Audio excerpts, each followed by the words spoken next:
n'afa Nna na Nwa na Mmụọ Nsọ.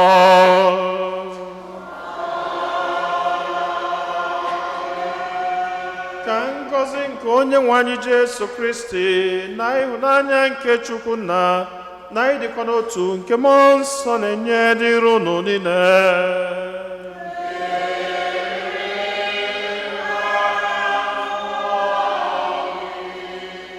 Ụmụnne m na Kristi, tata bụ ụka nke anọ n'oge emume nke Lent. Anyị niile agbakọtago ọnụ ọzọ n'obi Chineke iji welu kene Onyenwe anyị maka ihe ọma niile nke ọ na-eme na ndụ anyị, maka odudie na ngọzi ya n'ebe anyị nọ. Ka anyị na-ekele Chineke maka ihe ọma ndị ya niile, ọkacha odudu odula anyị n'izu ụka gara aga wee dubata anyị n'izu ụka ọfụ nke anyị banyere tata. Anyị na-ewelukwazi onwe anyị, ezinụlọ anyị, atụmatụ anyị niile nke izu ụka ọfụ nwa na-erunye ya n'aka, wee na-ayọ ka ọ na-edu anyị, ka ọ na-agbazili anyị, ka ọ na-agọzi anyị. Anyị nwere ọtụtụ ebumnobi ndị ọzọ ka anyị ji gbakọta ọnụ n'aja masị n'ụwa, ka anyị nata esisi ana runye Chineke ebumnobi ndị ahụ niile. Anyị na-echetakwazị n'ụzọ pụrụ iche ezinụlọ anyị agba, pati anyị agba, ọ na-ayọ Chineke na aja masị n'ụwa ngọzi ya na bede ya, ya na ezumike mkpụrụ obi mama ya. Sir Chuck na Priscilla Okolo na-ekenekwazi Chineke na-ayọkwazi ngọzi ya. Mary Rosa na-ekene ezinụlọ ya na-ekenekwazi Chineke na-ayọkwazi ngọzi Chineke n'ebe mama ha na nne ha na mother-in-law ha nọ. Ezinụlọ Okeke Ịma na-ekene Chineke na-ayọkwazi ngọzi na nchekwaba Chineke. Ezinụlọ Iro na-erinyekwazi masị n'ụwa maka ezumike mkpụrụ obi Charles Iro.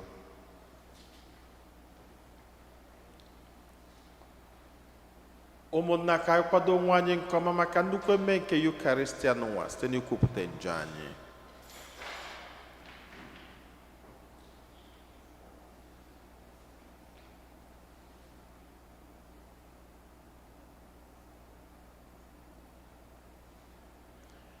Ekwupụta m ngwa Chineke ji ike niile.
Chineke ji ike niile mere anyị ebere, gbaghara anyị njọ anyị, duru anyị na ndụ ebebe.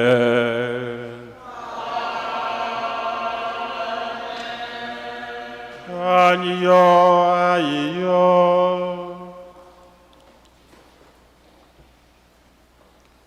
Chineke onye ebere, i sitere n'okwu ọnụ gị bụ nwa gị were ụzọ dị ịtụnanya mee ka gị n'ụwa dị na mma ọzọ. Anyị na-arịọ gị mee ka anyị bụ ndị otu Kristi were ịhụnanya na-ekpo ọkụ na okwukwe dị ndụ na-akwadosi ike maka emume nke na-abịanụ. Anyị yọrọ nke a site na dị nwa anyị Jesu Kristi nwa gị, onye gị na ya dị ndụ na-achị na ịdịkọ n'otu nke mmụọ nsọ otu Chukwu site n'ụwa ta ụwa niile.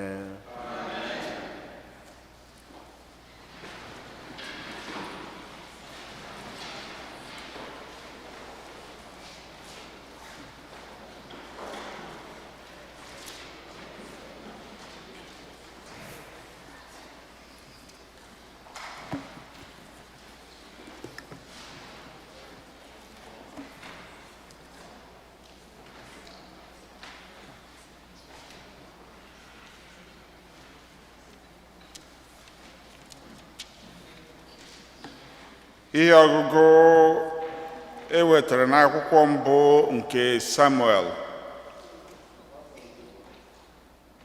Onye nwe anyị gwara Samuel sị,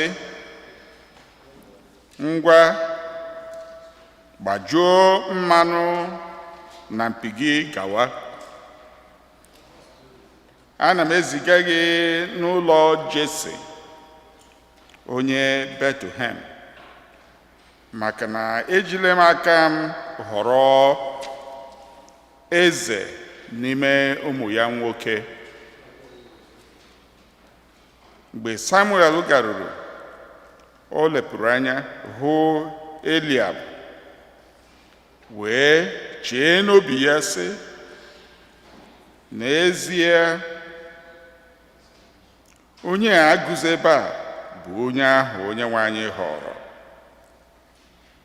Ma onye nwe anyị gwara Samuel sị, elelekwala anya na mma maọbụ n'ogologo ya, n'ihi na ajụla m ya. Anya Chineke ji ahụ ụzọ abụghị anya mmadụ ji ahụ ụzọ. Mmadụ na-ahụ sọ ihe dị n'ihu, ma Chineke na-ahụ nke dị n'ime obi.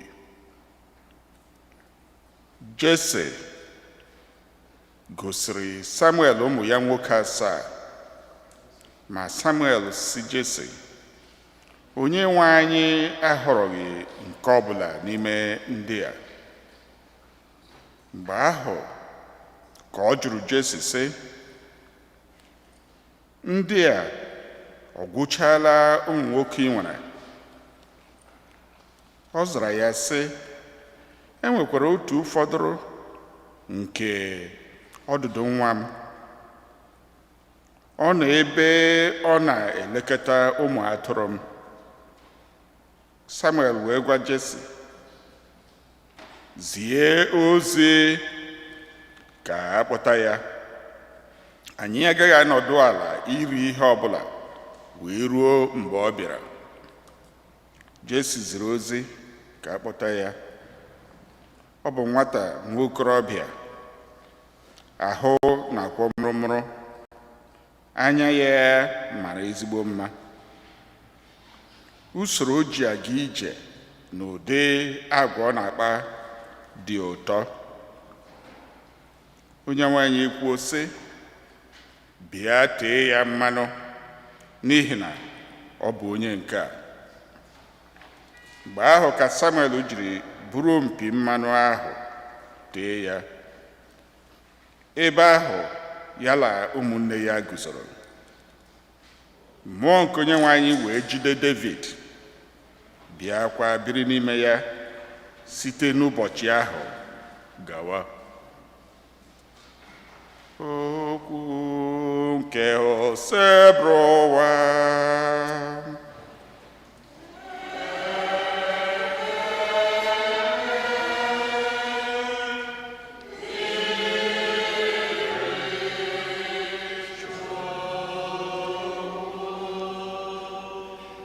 Di nwenu bụ onye nche m, o nwekwaghị ihe m ga-achọ.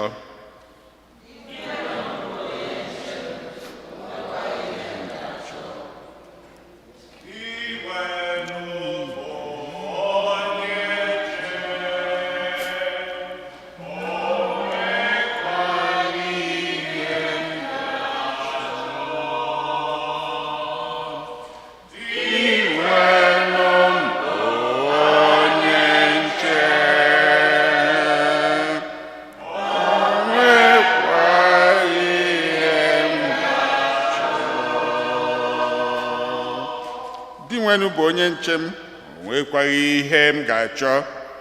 Ebe ahịhịa ndụ juru eju ka ọ na-enye m ezumike.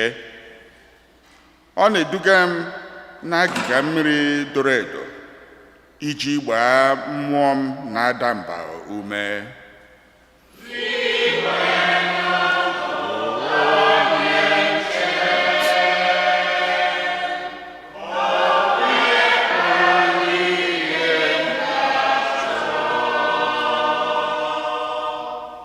Ọ na-edu m n'ụzọ ziri ezi.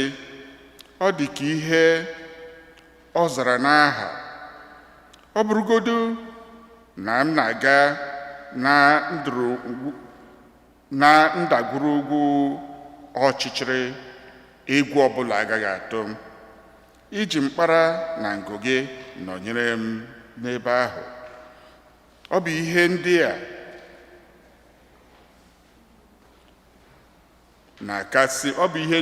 na-akasi m obi.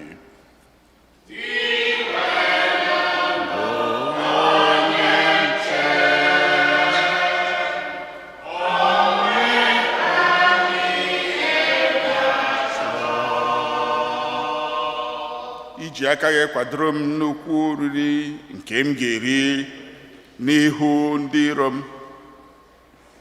Iji aka gị ite m mmanụ n'isi, iko m juru n'ọnụ.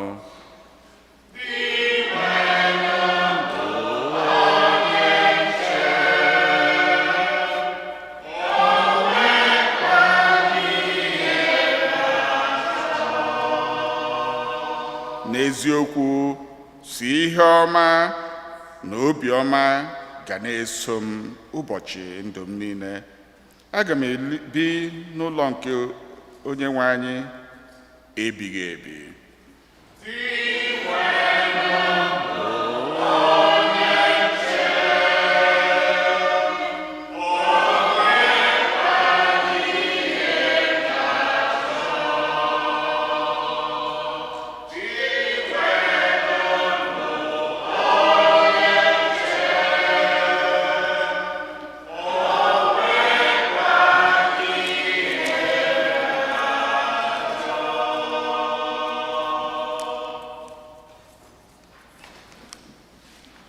Ihe ọgụgụ ewetara n'akwụkwọ ozi Pọl dị asọ degara ndị Efesọs. Na mgbe mbụ unu nọ n'ọchịchịrị, ma ugbu a unu nọ n'ime Onyenwe anyị, unu nọ n'ìhè.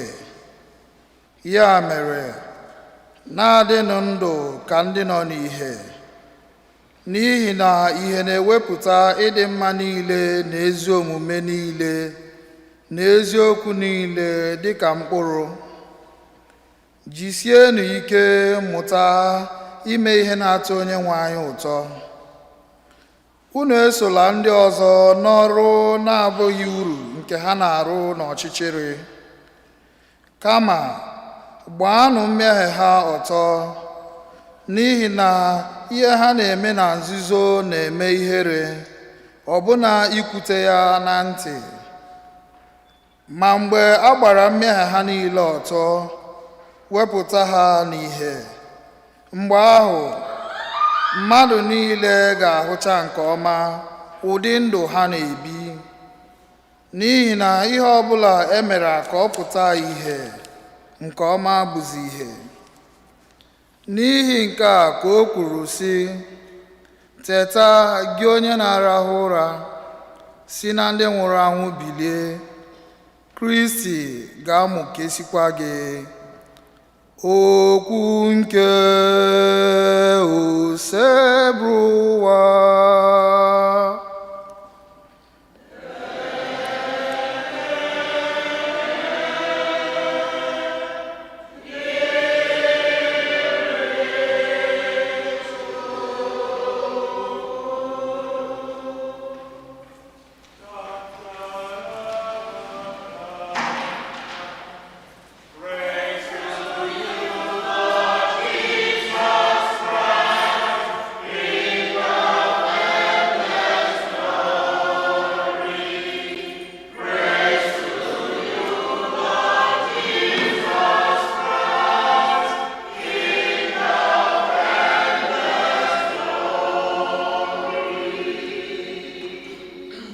onye nwe anyị kwuru sị, abụ m ihe nke ụwa, onye ọbụla na-eso m ga-enwe ihe nke ndụ.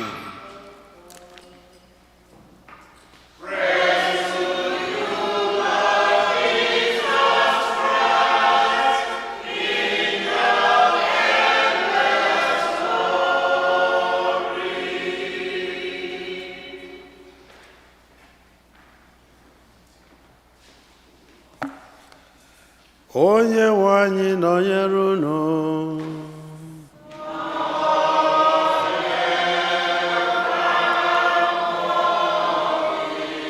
Ihe ọgụgụ nke a si n'ozi ọma dị asọ nke Jọn dere.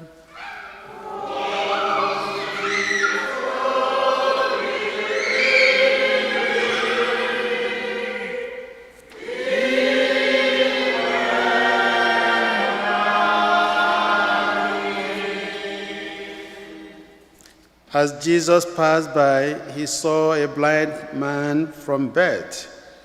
His disciples asked him, "Rabbi, who sinned, this man or his parents, that he was born blind?" Jesus answered, "Neither he or his parents sinned. It is so that the work of God might be made visible through him. We have to do the works of the one who sent me while it is day. Night is coming when no one can work. While I am in the world, I am the light of the world."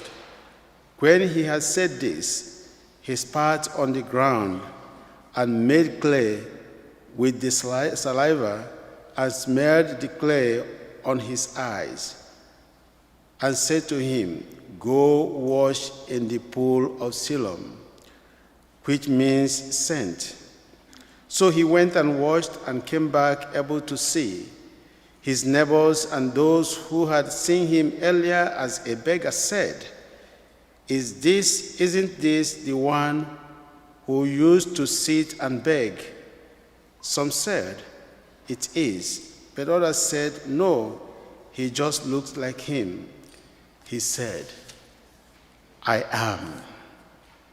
So they said to him, How were your eyes open?" He replied, "The man called Jesus made clay and anointed my eyes and told me, 'Go to Siloam and wash.' So I went there and washed and was able to see." And they said to him, "Where is he?" He said, "I don't know." They brought the one who was once blind to the Pharisees. Now Jesus had made clay and opened his eyes on the Sabbath. So the Pharisees also asked him how he was able to see. He said to them, "He put clay on my eyes, and I washed, and now I can see." So some of the Pharisees said, "This man is not from God, because he does not keep the Sabbath." But others said, "How can a sinful man do such signs?" And there was a division among them. So they said to the blind man again, "What do you have to say about him, since he opened your eyes?" He said, "He is a prophet." Now the Jews did not believe that he had been blind and gained his sight until they summoned the parents of the one who had gained his sight. They asked him, "Is this your son, who you say was born blind? How does he now see?" His parents answered and said, "We know that this is our son, and that he was born blind. We do not know how he sees now, nor do we know who opened his eyes. Ask him, he is of age. He can speak for himself."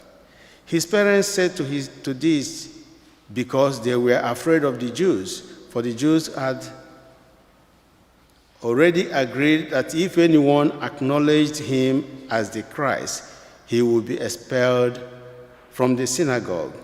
For this reason, his parents said, "He is of age. Question him."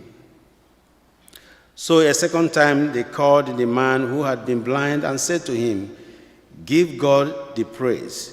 We know that this is a sinner." He replied, "If he is a sinner, I do not know.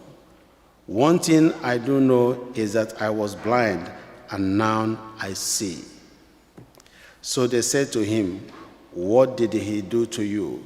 How did he open your eyes?"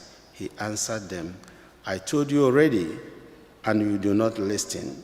Why do you want to hear it again? Do you want to become his disciples too?" They ridiculed him and said, "You are that man's disciple. We are disciples of Moses. We know that God spoke to Moses, but we do not know where this one is from." The man answered and said to them, "This is what is so amazing, that you do not know where he is from, yet he opened my eyes. We know that God does not listen to sinners, but if one is devout and does his will, he listens to him. It is unheard of that anyone ever opened the eyes of a person born blind. If this man were not from God, he would not be able to do anything." They answered and said to him, "You were born totally in sin, and you are trying to teach us." Then they threw him out. When Jesus heard that they had thrown him out, he found him and said, "Do you believe in the Son of Man?" He answered and said, "Who is he, sir, that I may believe in him?"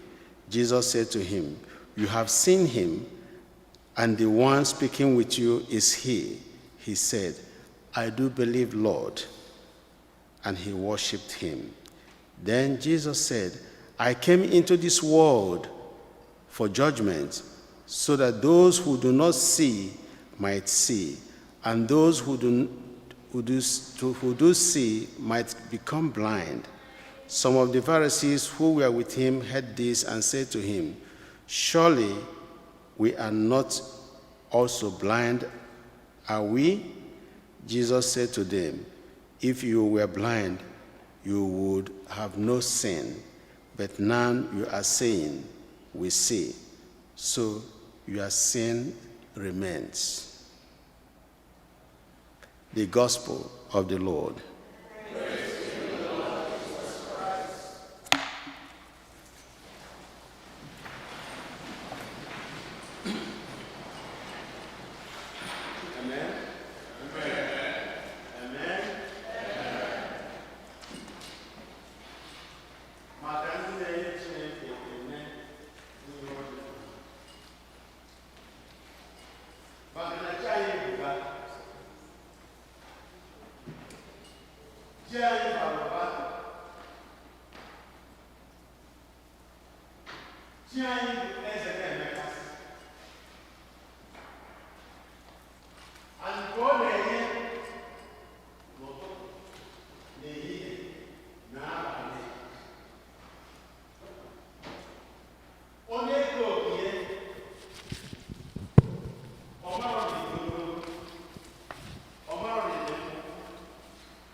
Ọ mara ọkwazi na ị na-eme mma maka ya na onwe ya bụ sọnsọ mma.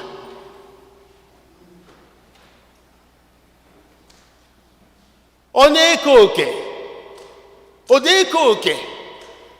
ma ị bụ first son ma ọ bụ ị bụ last son, ị bụ the first daughter ka ọ bụ ị bụ the last daughter ka ọ nọ na middle.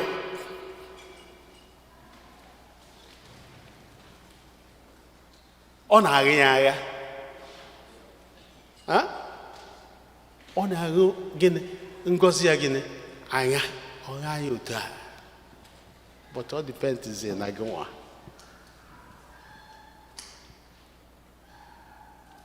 All depends na gị nwa na mụnwa.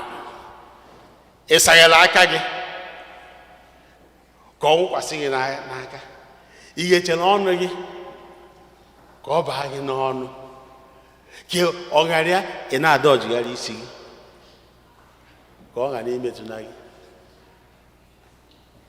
Mana anyị ma na onye nwe okwukwe ga-enweta ngọzi Chineke n'ụtụtụ n'ehihie n'abalị. Amen. Abịakwara m ikene gị onye na-eme mma, abịakwara m ikene gị na nke i mere kacha mma.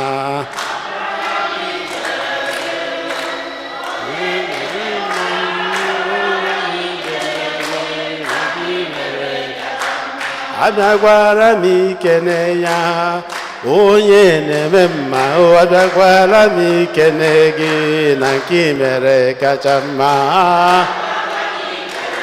Nke o mere kacha mma.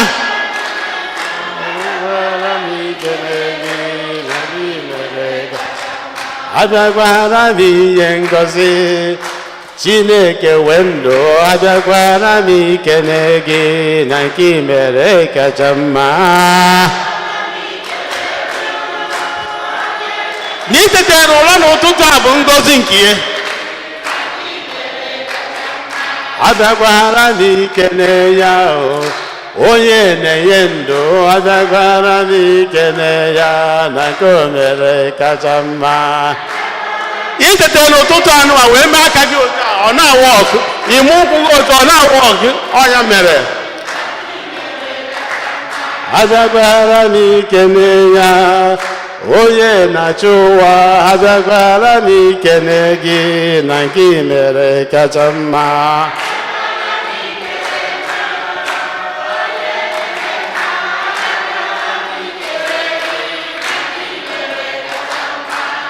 Gbadata iwe ekene ome mma, gbadata iwe ekene ndị kpọrọ oke luta. Ome mma, gbadata iwe ekene, gbadata nawe ekene ka na chụwa, gbadata iwe ekene ndị kpọrọ ka bịala.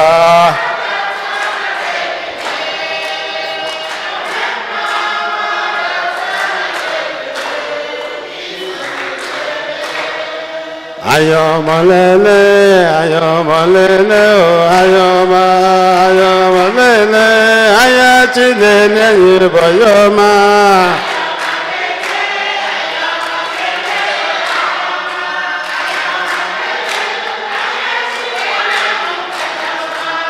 Ayomalele, ayachinene bayoma.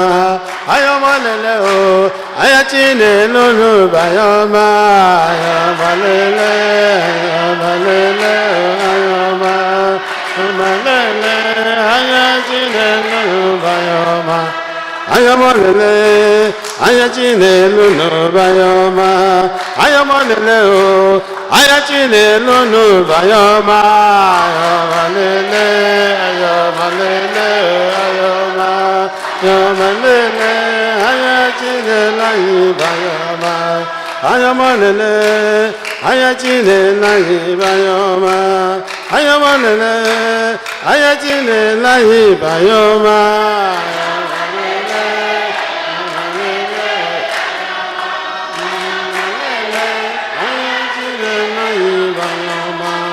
Amen. Akụkọ akọrọ anyị na ozi ọma tere aka, but it's so short.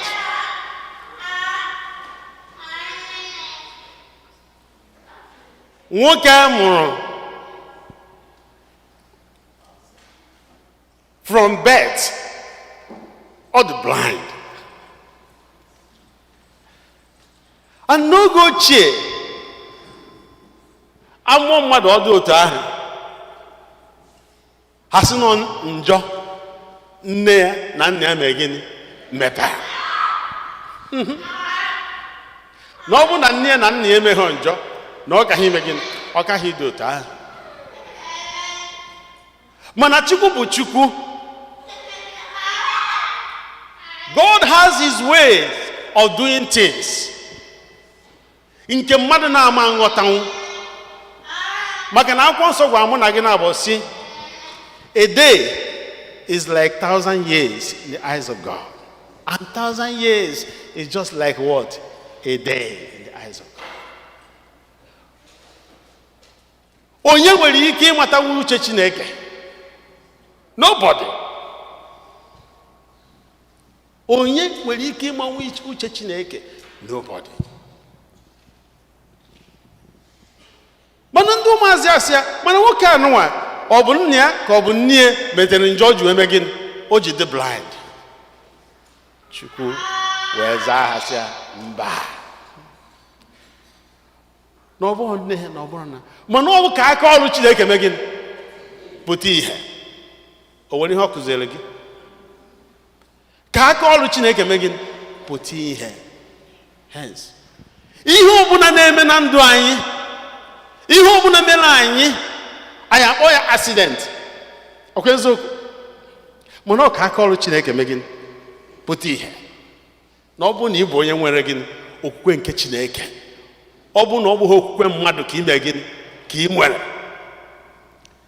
Sometimes I see mistake. Mana ihe ga-abịa onwe gị bụ gịnị mere iji mee mistake ahụ? Why does mistake occur? Ebe ị kpachara anya dozichi ihe na-emechi ihe na-eme, but still nke iji bụrụ mmadụ mistake eme gịnị? Abanye. Why?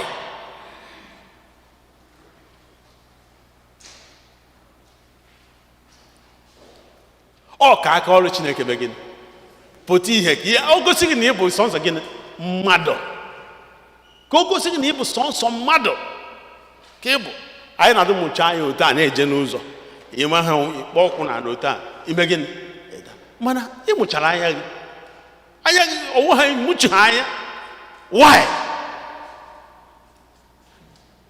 O ka o gosi gị na ọ bụ ọgwa na-edu onwe gị. Ọ bụrụ ọgwa na-edu onwe gị. You don't protect yourself. God is there protecting you, going and out.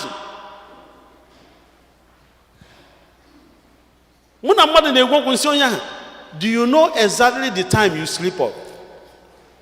Ọkwa ichi naba isi na ị na-eji na ụra. Ọkwa eziokwu iji na ana gịnị? Na bed. But do you know exactly the minute, the second ụra bụrụ gị? You don't know. No way. Okay. And ị na-asị na ị ga-etete ụra. Do you know exactly the second, the minutes itete n'ụra? You don't know. Okay, iseti alarm gị. Alarm akụ garam, ị mụhụ na itetego before then.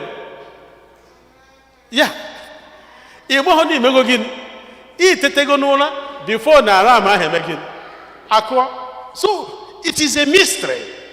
Otu Chineke si eme gịnị? Wee kee onwe ya, kee mmadụ na ihe niile. Ihe ahụ niile bụ ka gịnị? Kee aka ihe ahụ niile bụrụ aka ọrụ nke Chineke, na-enye Chineke otito. Ọ ya ka o ji si ha mba na ọ bụghị, na ọ bụ ọkwa njọ papa ha na mma ha. Then gịnị meziri? O nwere weta aja gbosia ọsọ mmiri, gwọkọ ya wee tee ya n'anya nwoke. Efugo na aka ọrụ Chineke na-apụta ihe. Teche ya ọsịa ngwa ya jee na mmiri si na ya mee gịnị? Saa iru ya. O wee jee ebe ahụ mee gịnị? Saa iru. Anyị ya wee mee gịnị? Mepe. My brothers and sisters, the most important thing mere this man abụghị miracle na anyị ya mepe gịnị? Mepe. The most important thing n'ebe ahụ bụ that the trust, the faith o nwere asị gị jee saa iru gị mee gịnị? Ijewa. About the miracle, no, but the man himself trusting. Na just say run ya ga megin. Ya ga afọ ụzọ. O nwere ndị ọ ga-abọ sị gị ihe a ke nya we hebe ya na-aga. You know? O nwe hebe ya na-emegin na-aga. Ọ bụ that na iwe ho trust, iwe ho okwukwe. And remember, no nwoke ahụ adịghị ejekwa ụka. Ọ na-eje ụka? Ọ ma onye Jizọs bụ? Mba. onye nwa chọrọ Jizọs? Mba, ọ Jizọs chọrọ ya. Jizọs fụrụ ya. Ma mịa na papa ya akpọtaghị ya ka Jizọs begin gwọọ ya ọrịa. Mba, Jizọs bụ ihe fụrụ ya ebe ọ nọrọ onwe ka aka ọrụ Chineke megin pụta ihe. Ka aka ọrụ Chineke pụta ihe.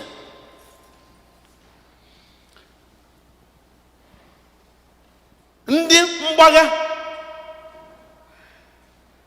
ndị my mom ga-asị ndị eji acha acha, ha ma nje, ha ma mmekwa gịnị, ha ma ncha. Ndị ahụ bụ ndị Pharisees, and many of them nọkwa ebe a. Many of them nọkwa gịnị, nọkwa ebe a, maka ha ncha na-etukwa n'ụlọ ụka, n'ụlọ na synagogue. Many nọkwa ebe a. Ndị ahụ bụ ihe siri ọnwụ si ya, onye meziri gị ihe a, na onye ahụ mere gị ihe a bụ onye njọ. Ya, onye ahụ mere ihe a bụ onye njọ. Kedu ihe onye ahụ ji eme ya? Na ha afụnube na mmadụ na abụrụ mmadụ blind, onye ahụ eme gịnị? Afụ ụzọ. They are doubting the power of God. Maka na ha ekweghị na Jizọs mee gịnị? Na ọ bụ nwa Chineke, mana ọ ga-emenwe. Mba. Just like many of us, ekweghị na Chineke ga-arụ ọrụ n'etiti anyị. Ekweghị na ekpere ị na-ekpe na Chineke na-anụ ya. Kedu ihe na-ekpere ekpere? Why am I praying? Ọkwa ihe a na-ayọ Chineke since you know for 20 years, 30 years. Obi ihe mere. Kedu na-ekpere ekpere? Hi, Jesus. Ikpere for 20 years. But he rose na 20 years, but 1 second. And 1 second, but again 100 years. When the Chineke na wristwatch, we wristwatch if unakia. Because that is my problem. That is your problem. Ine na yo Chineke.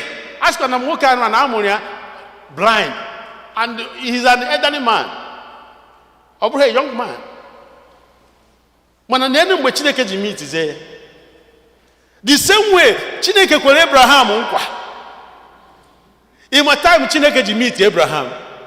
Nkwa ha emeri adu fulfill. Yes. Ke Abraham na kwalozi nwu.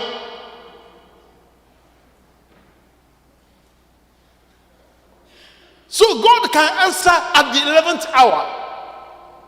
Or you wristwatch. Oma yanwa bụ time na akia. Because no more garaya. Or they just shike.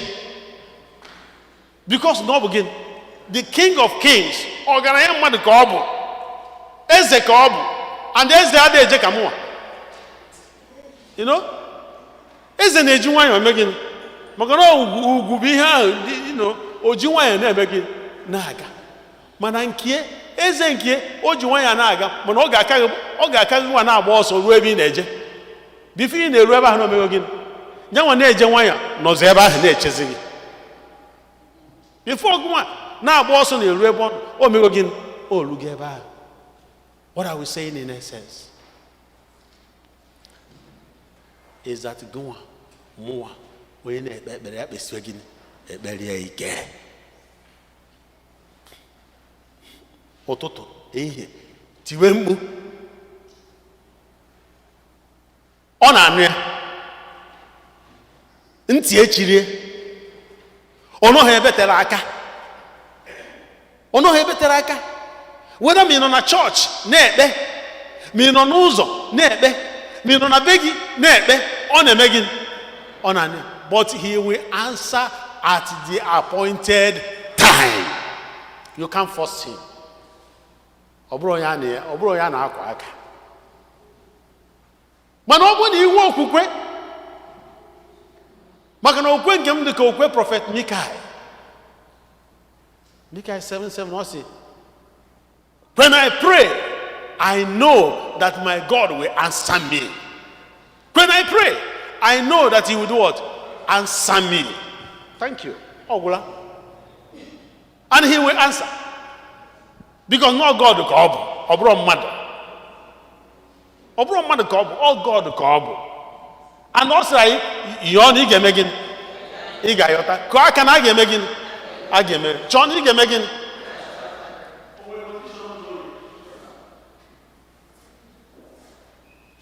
Ọ sị na ọ bụrụ na ime ha njọ na ọ bụ na ị dị holy ma ọ na ịbụ ihe a na ịkụ aka na ama mme gị, mba, ọ ihe o si gị just mee gịnị? Kụọ. Maka gị bụ onye njọ na-akụ nke gị ka ọ ga-anụ na ya fes wee mee gịnị? Because ọ chọọ ka ị nwụọ na njọ. He wants you. So na ịkụọ o meghị gị o mepe. So my brothers and sisters, it is time for us to wake up. Get up. Do the right thing. Speak to your soul. Speak to your spirits. Make ndụ gị ka mmụọ nsọ nọ gị n'ime ka o mee gị ka ọ dị ndụ. Wake it up. Ejezina na Jọsọ na-arụ. Ji ije nna gị na mmụọ. Ji ije na mmụọ. Were m ịnọ ana, ma istekpu ana, ma ijina. Fire. Ọ bụrụ na nwaanyị mụrụ nwa ada alahụ ụra unless ma nwunye alahụrụ ụra, ọ bụghị eziokwu. Then my God cannot sleep while I'm awake. O meghị, o zughị. As far as I'm awake, now you're something, I will be disturbing that man. He can never rest. He can never do what? Rest.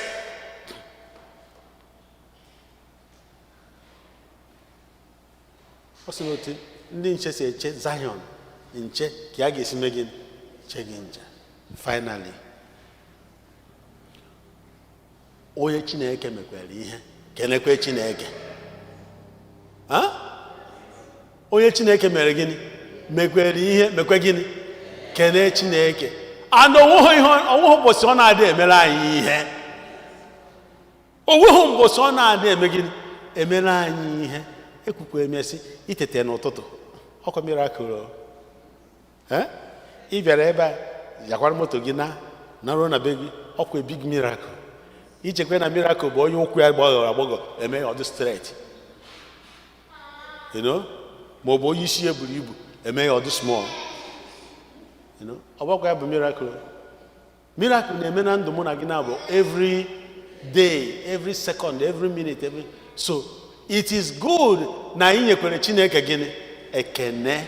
Ihe ọbụla just make a thanksgiving. Kene Chineke. Kene ihe. Na ijere Monday till Saturday, Sunday. Wow. It is big. It is big. No were ndị pụta that Monday n'afọ ọzọ Saturday. O mean na njọ ha ka nke gị ka ọ na-ezi omume gị ka nke ha? Mba. It is just grace. Grace. The grace of God working. Maka na every day ka anyị na-dodge many things na-aga every day. Otu a ka anyị si aga ọnụ amahụ. Onye iche na ịkwụ ọtọ na-aga otu a? Mba. Every day ị na-aga ọkwa otu a ka isi eje. Maka that blind man na-efe aka ọkụta gị ime gị na that blind man na-efe aka mana the grace of God gịnị ya so na-eje a na-eme gịnị? Ị na-adọji iche na ịkwụ ọtọ ịmahụ na ime gịnị na ibe dị na-eze mgbọ na-aga ọntị bọchị o nwetara gị. So nye ekwe Chineke gịnị? Ekene. Kene ekwe na ya bikwa eze ndụ masịrị Chineke. Ndụ Chineke mma. Onye ọbụla gbawa mbọ okwu ọzọ otu ohi si be perfect as your heavenly Father is perfect. Ọ ma na anyị bụ mmadụ. Ọ ma na anyị bụ gịnị? Mmadụ. Mana onye ọbụla ga-eme gịnị? Ga-agba mbọ. Ị ma hapụ onwe gị aka ụta mana ị ga-agba mbọ ụzọ ọbụla.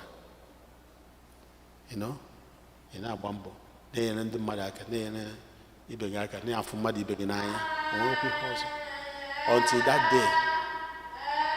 Dịka otu ahụ na-adịsị gị isie maịmaị, iyetukwa m ọkwa part of ezigbo ihe ahụ.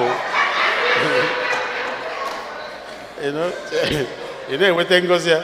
So ka Chineke nna gọzie anyị ncha n'ofu n'ofu in Jesus name.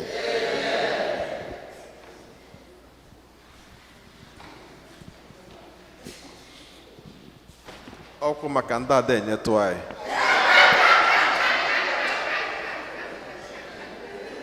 Ekwe m n'otu Chineke,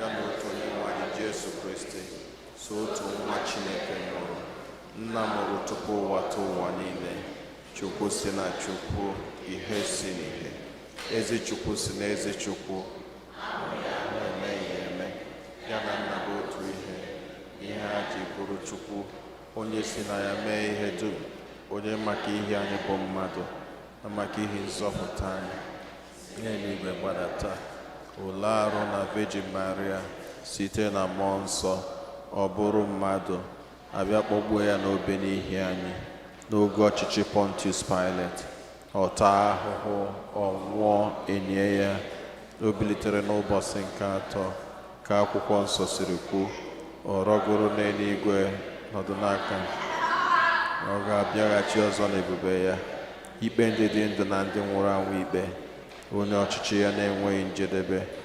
Ekwe na mmụọ nsọ, onye nwe anyị na-enye ndụ, onye si na nna na nwa pụta, onye a na-esekpụrụ na-etokọdo ya na nna na nwa, onye si na ndị amụma kwuo okwu.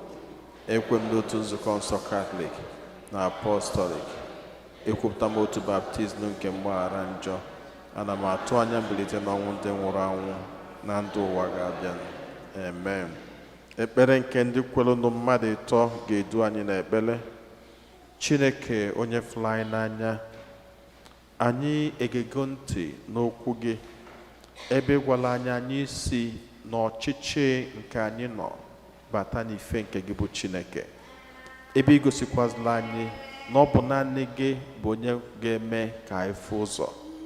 Anyị na-achọ iburu ọtụtụ ebumnobi anyị niile, ihe niile na anyị dị anyị n'obi, ọnọdụ ndụ anyị niile, ọchịchị niile nke gbara anyị okirikiri, wee na-achọ igosipụta gị n'ụbọchị tata. Anyị nwere nchekwube na site n'ayịya anyị, ife nke gị bụ Chineke ga-adakwasị anyị.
na-achọtazi isi a na runye Chineke ebumnobi ndị ọzọ niile.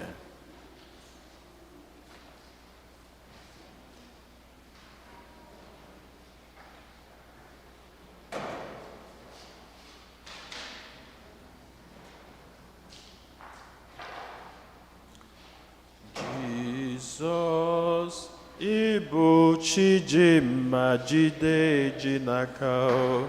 Jizọs ịbụ Chijimma jide ji n'aka o. Onye wanyere o ya ga-eri ya wanye n'ụmụ ka nrie. Onye wanyere o ya ga-eri ya wanye n'ụmụ ka m rie.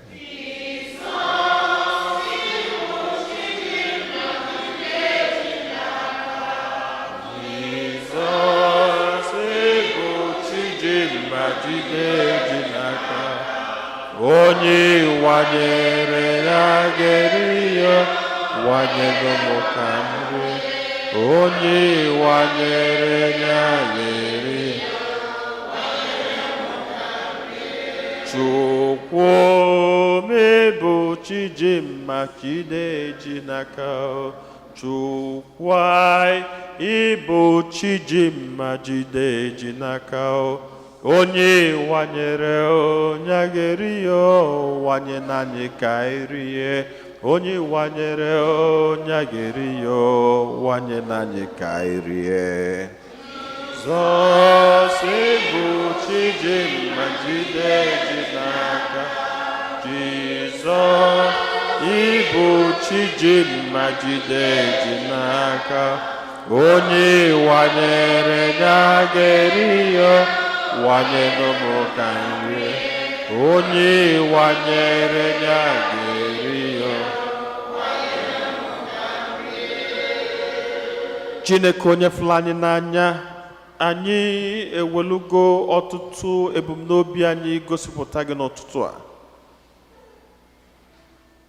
Anyị ma na ị na-aga njem n'obi anyị, ịma ka mkpa anyị dị, ịma nsogbu anyị niile karịa ka anyị ma onwe anyị.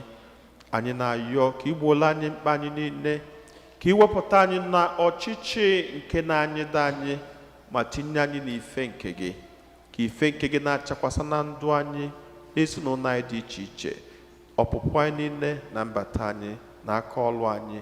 Anyị yọrọ nke a site na Kristi Onyenwe anyị.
Maranụ ụmụnna m ka aja mụ na unu na-achụ bụrụ ihe ga-asọ Chineke ji ike niile nara nọ.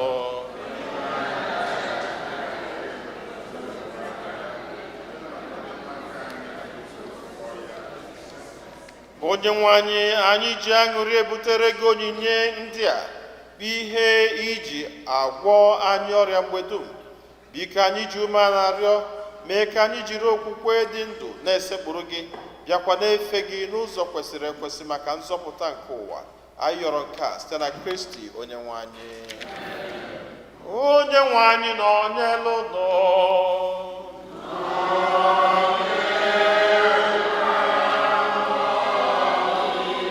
Welite n'obi ya nọ.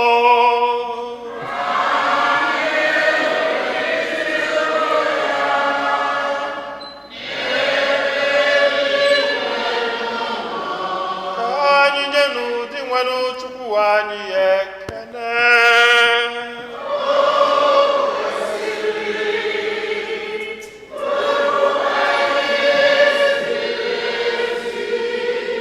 O kwesịrị ezi bụrụkwa ihe ziri ezi na-azọ ndụ, bara uru na-azọ ndụ, na anyị ga-enye gị ekele oge niile n'ebe niile, onye nwe anyị, nna dị nsọ, Chineke ji ike niile, onye dị ụwa tụ ụwa site na Kristi dị nwe n'anyị, onye sitere n'ihe omimi nke iwere ahụ kpọpụta mmadụ na-awagharị n'ọchịchị wee kpọbata ya n'ihe nke okwukwe, onye jiri mmiri mụgharịa ndị a mụnyere na n'ohu nke njọ ochie bịa gụnye ha n'ụmụ nke ya. N'ihi nke ya anyị na-eso igwe ndị mama niile nke eluigwe na-eto ebube gị oge niile n'ukwe na-ekwe. Nsọ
Nna anyị dị nsọ ezie, sọ gị na-edo ihe dum nsọ. Anyị arịọ ka ido onyinye ndị a nsọ site ịrụkwasị ha mmụọ gị, ka ha wee ghọrọ anyị arụ n'ọbara nke Onyenwe anyị Jesu Kristi, onye bịara tupu edunya ya n'ọnwụ, nke o jiri aka ya wee nara o were achịcha nye gị ekele na otito, nyawa ya nye ya ụmụazụ ya sị, naranụ nke a, rienụ ya ụnụ niile, nke a bụ arụ m nke a ga-eduru nye maka ụnụ.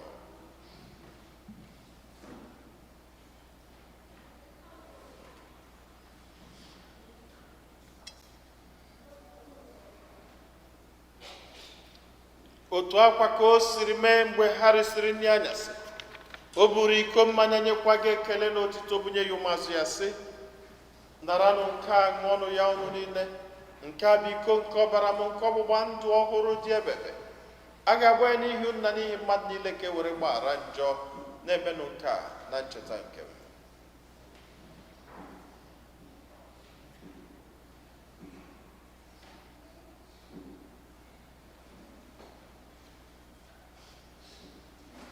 Ka anyị kwupụtanụ n'ihe omimi nke okwukwe anyị na-eme ugbu a.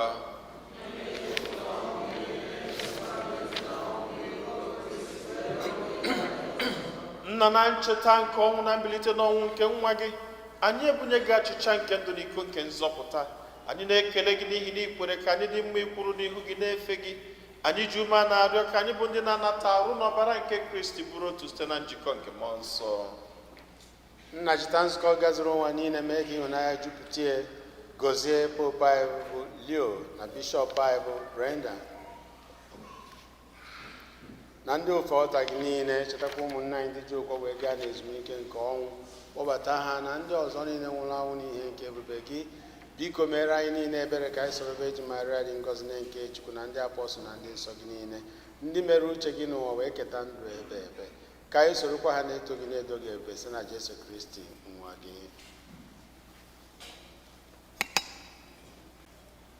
Ihe niile kere eke na-eso ya bụ Kristi, na-esikwa n'ime ya na n'aka ya, na ịdịkọ n'otu nke mmụọ nsọ, na-enye gị bụ Chukwu nna ji ike niile, nsọpụrụ na otito niile, site n'ụwa tụ ụwa niile.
Zọpụta n'anya anyị na-arịọ gị, osebụrụ ụwa na-ajọ ihe niile, were ebere nye udo n'oge nke anyị site n'inye aka ebere gị, ka a zọpụta anyị niile na njọ oge niile. Anyị were gbanahụ nsogbu niile, were nchekwube dị nsọ na-atụ anya maka mbịaghachi nke onye nzọpụta anyị Jesu Kristi. Onye nwe anyị Jesu Kristi, onye gwara ndị apọstọl gị, udo ka m na-arapụrụ n'udo nke m ka m na-enye unu, elekwana anya na njọ anyị, kama lekwasị anya n'okwukwe nke nzukọ gị. Nye ya udo na ịdịkọ n'otu mgbe niile ka uche gị siri chọọ, gị bụ onye dị ndụ na-achị ebe ebe. Udo nke osebụrụ ụwa dịrị unu mgbe niile.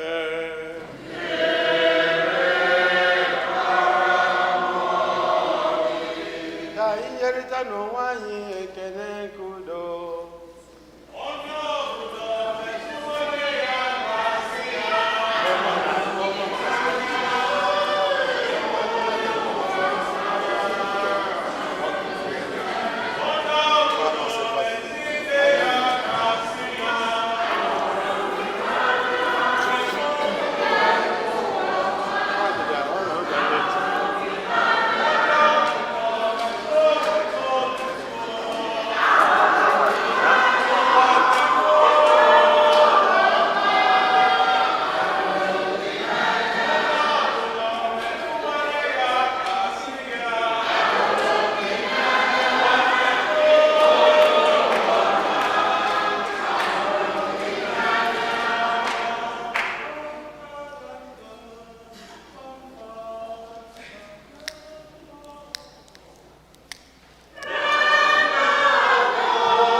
ụmụnne m na Kristi na-enunu nwa atụrụ nke Chukwu na-enu onye ahụ na-egbochapụ njọ nke ụwa anyị niile nwekwa n'isi ọma bụ ndị akpọ n'ori nke nwa atụrụ Chineke.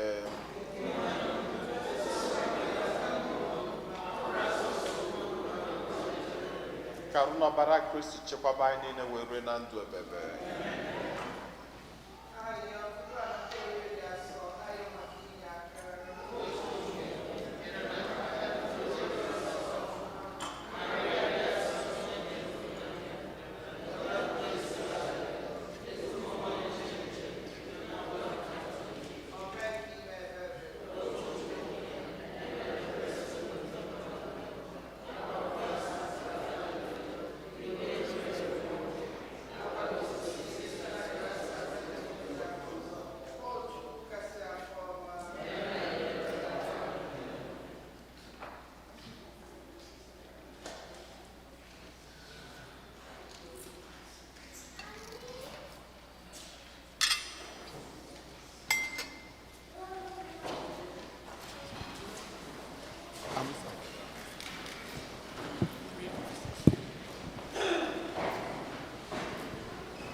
Ka anyị ya ayịyọ.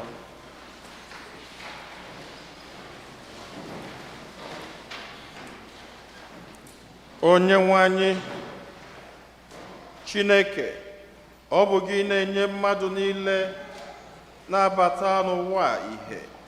Biko were ebube nke amara gị hụnye ihe n'ime obi anyị, mee ka obi anyị jupụta n'ihe nke nzọpụta gị, ka anyị na-eme ihe na-amasị ebube eze gị mgbe niile, bịakwa nwee ezigbo ịhụnanya n'ebe ị nọ.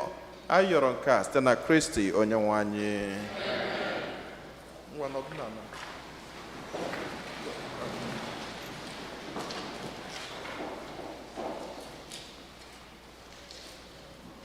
Yeah, just briefly before the announcement,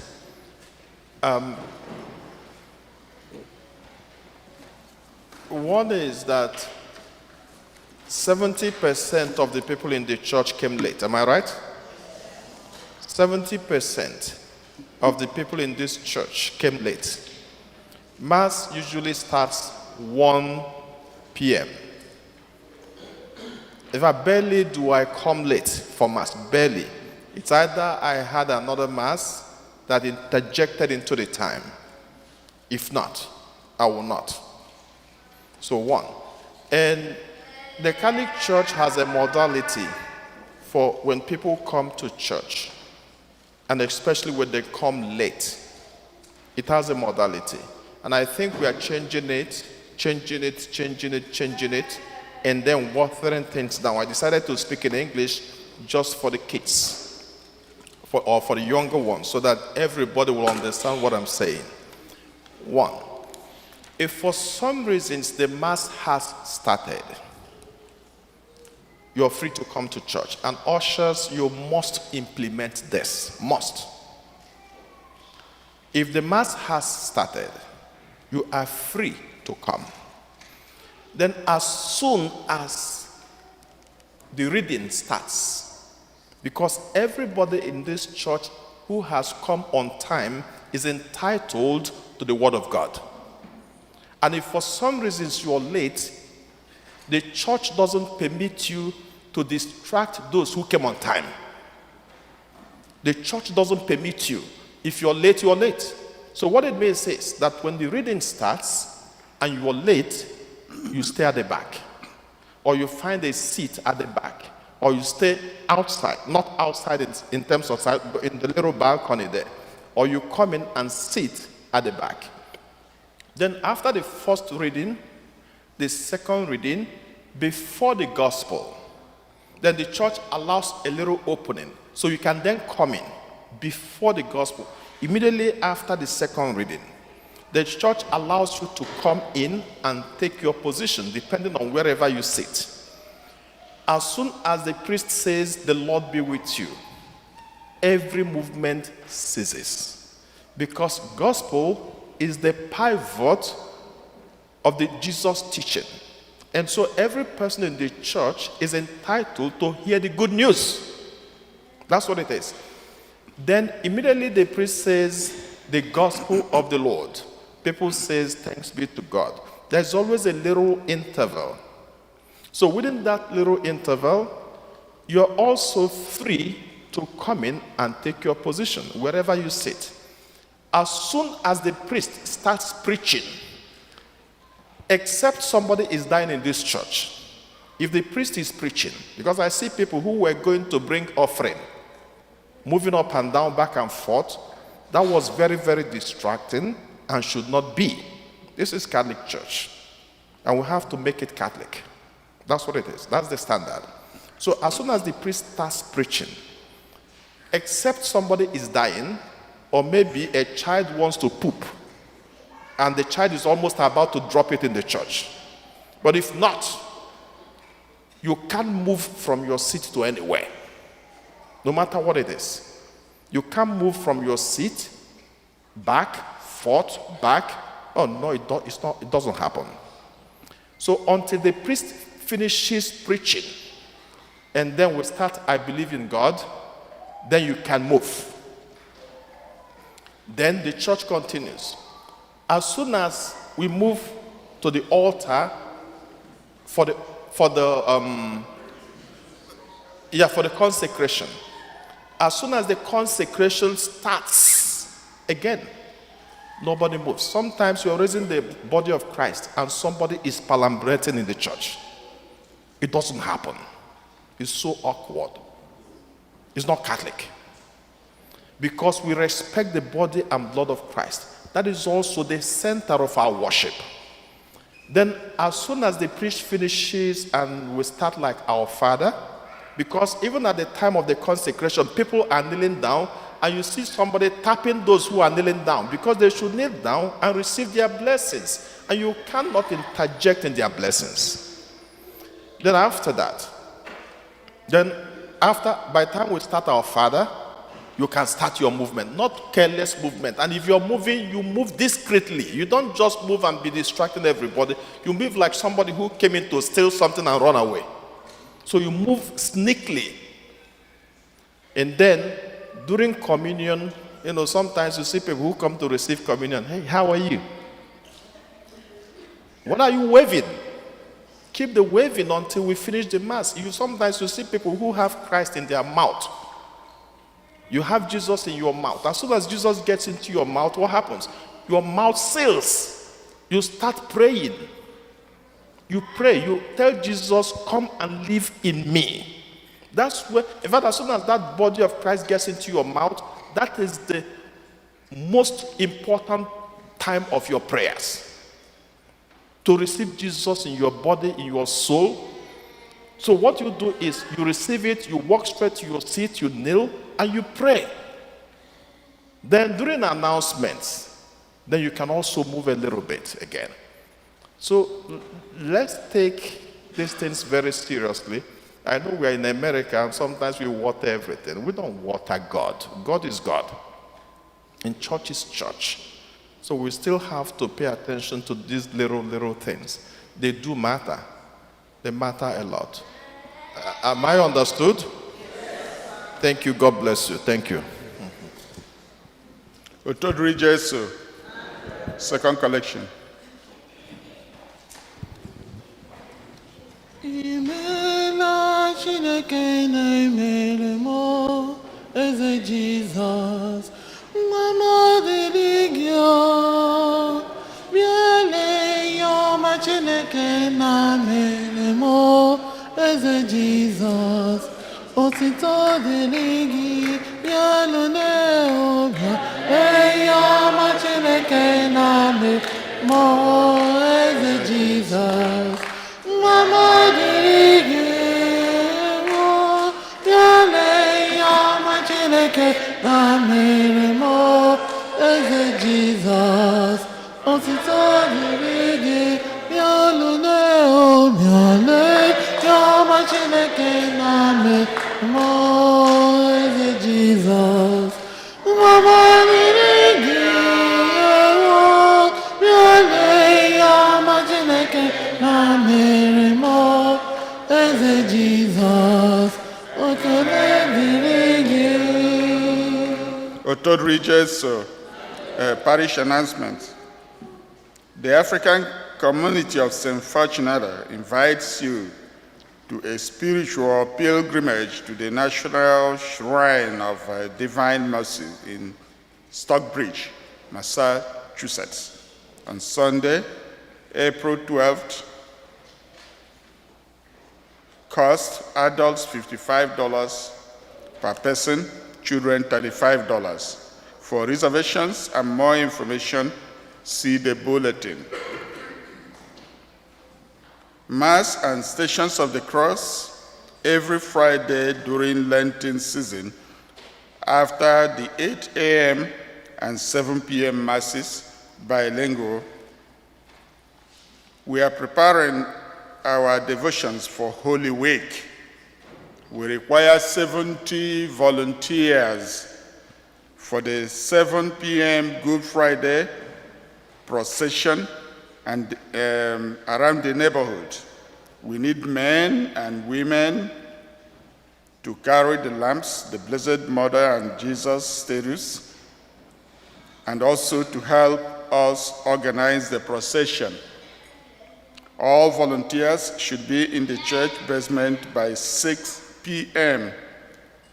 Please write your name and phone number on the list located at the religious article stand. That's not for us. The one for us, I have the list here.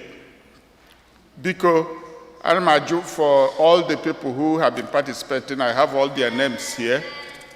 We have to verify that they are available to participate this Good Friday. Please, please, please.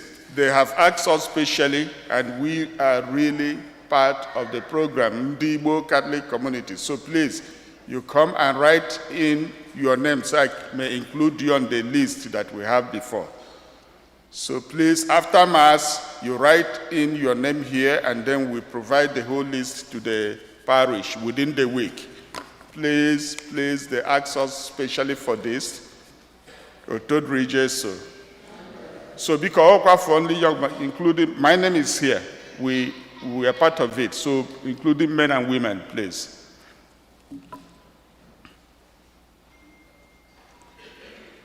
If you live within the route of the procession and would like your house to be one of the stops, please call the rectory.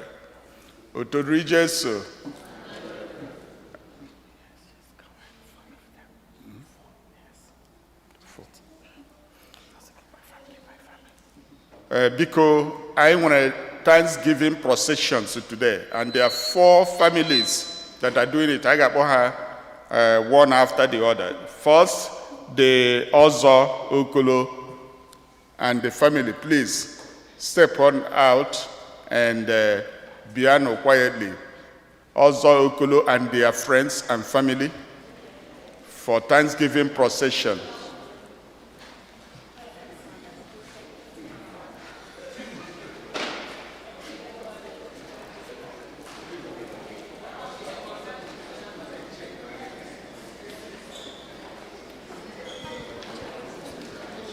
The choir, please initiate the songs. Kai bulie gelu Chineke, kai bulie gelu n'ororo gị.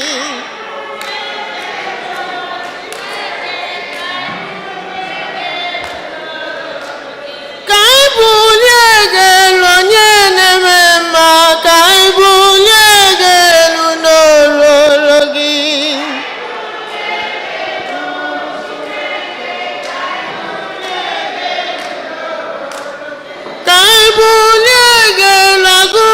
Chemba kaibule gelu n'ororo gị.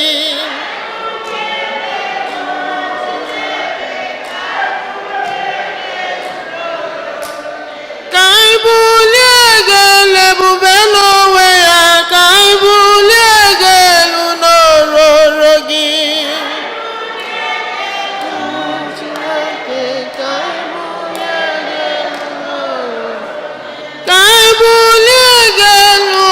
Chineke kaibule gelu n'ororo gị.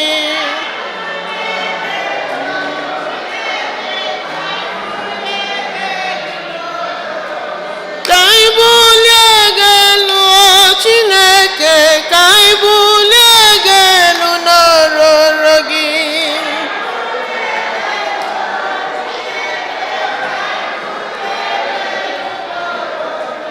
Chimle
gọziri na They're moving it to the sides. Ngwa na-abịa no. They're moving it to the sides.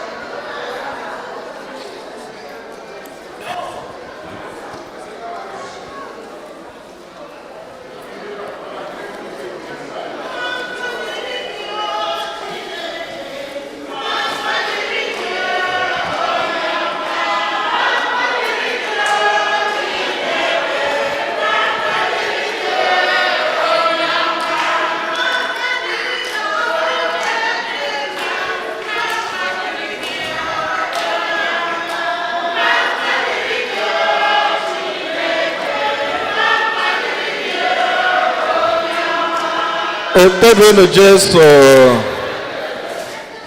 Ụfọdụ nwere ike na-asị gịnị ka eji bịa onyinye tata. Ihe eji bịa onyinye tata bụ na ezinụlọ Chuck na Priscilla Okolo na Chineke jikọrọ ha ọnụ alụmdi na nwunye in the last 39 years.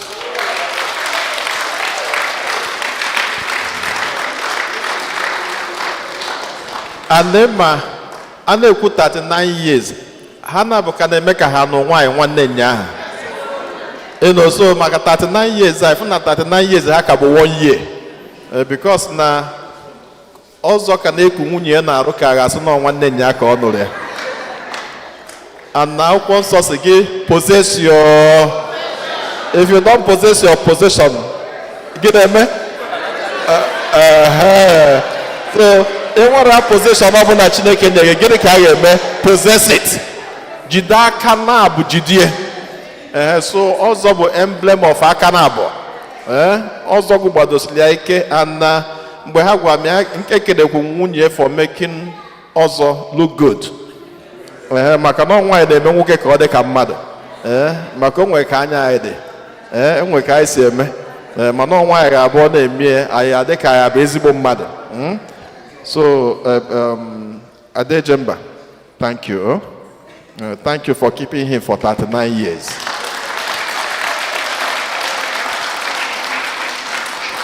And na onyinye ọzọ ha na-enyekwa Chukwu n'ụzọ pụrụ iche bụ na mgbe m bịara ebe a 11 years ago, so also fu grandchild ka ọzọ nwere.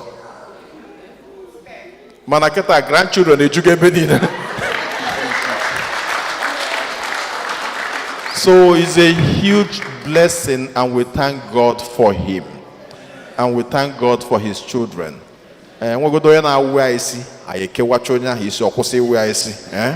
So obodo niile ga-adịcha mma. God will always bless us. Enyemaka dị n'afọ dị nwenụ. Osebru anụla anyị anyị. Chineke efela anyị n'anya, anyị na-ekene gị maka ezinụlọ gị n'ụwa. Ezinụlọ ịgọzila agọzi, ezinụlọ ikekọrọ ọnụ, ezinụlọ ijikwa azụ ụmụ n'ihe ọma ndị ọzọ wee chọọ mma. Anyị na-ayọ ka ime ka ha na-anọgidesi ike mgbe niile, nyekwazi ha ihe ndị ọzọ na-akpa ha, nọnyere ụmụ ha, ụmụntakịrị ha, ụmụ ha, ka onye ọbụla na-eto n'egwu nke gị bụ Chineke, ka onye ọbụla gbasie ike, ka ụmụaka ndị a niile ikpopụtara nye anyị dịka onyinye, ka ha bụrụ ụmụaka anyị ga-eji wee n'aka, ka ha bụrụ ụmụaka anyị ga-eji wee si n'ezie na gị bụ Chineke dị anyị mma. Anyị wee na-asị ka ngọzi gị rukwasa ha niile na ikwu na ibe ndị ji obiọma wee bịakwute ha n'ụbọchị tata, n'afa Nna na Nwa na Mmụọ Nsọ. Udo dịrị unu.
Otodi Jesu. Because the second family.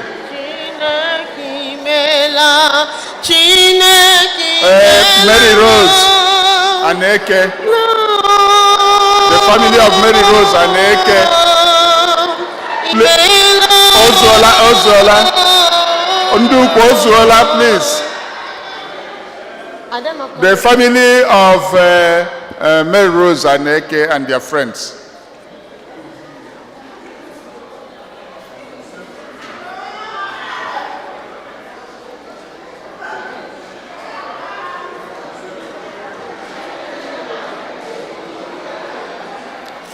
Ndukwe bidezieni.